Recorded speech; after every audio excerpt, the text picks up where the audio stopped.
ભગવાન કયા? જેટલા ભગવાન હોય એટલા નામ દેવા. વિષ્ણુ ભગવાન હે ને?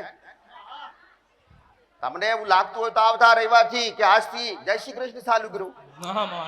જય શ્રી કૃષ્ણ કોઈ ફરક નથી. મારે તો બધાય ભગવાન હરખા. એ તો કોઈ હોય એવા માણસો જેને કે એક જ અમારે રોમ એટલે રોમ જ, અમારા કૃષ્ણ નહીં. પણ બે રસ્તા ચાર હોય કે પોસ હોય પણ મળે તો એક જ હાઈવે ને નીકળ્યા. ભલે નામથી અલગ અલગ હોય પણ મૂળ ભગવાન તો એક જ ને. એને જન્મ લીધા, કોમ કર્યા, કર્મ કર્યા, એ નામ અલગ અલગ.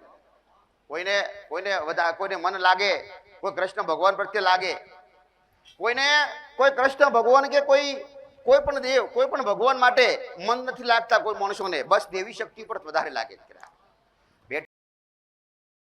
બરાબર, પણ દેવી શક્તિ કુળના દીવા પાછળ ગોડા હોય દીકરા. એમને એ જ ગમે.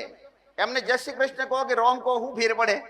એ તો અહીં આયા સાનિધ્યમાં એટલે રોમ બોલવું પડે, એવું લાગે એટલે બોલે બધા.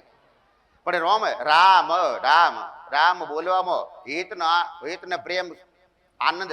રોમ નોમ બોલવાથી કોઈને આનંદ થાય ખરા? બધાય નહીં. બસ આખો દિવસ રોમ રોમ રોમ રોમ બોલ્યા કરે. પણ એના અંદર કેટલો આનંદ હોય. ઈ રોમ તમે એક વાર બોલો કે 10 વાર બોલો કે 100 વાર બોલો, ઈ રોમના ખાતામાં લખાય. અને રોમ વિચારે કે આ એક કેટલી વાર બોલ્યો મારા નામ. જેટલી વાર બોલો ને એટલા જમા થાય તમારા દીકરા. પણ ઈ રોમ તમને આશીર્વાદ ડાયરેક્ટ ના લે, ઈ મારા થ્રુ હલાવે દીકરા.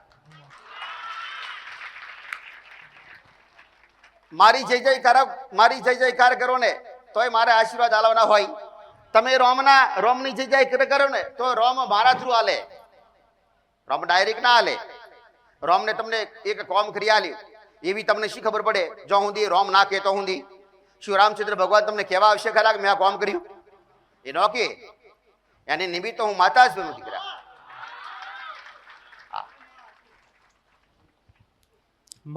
આપણે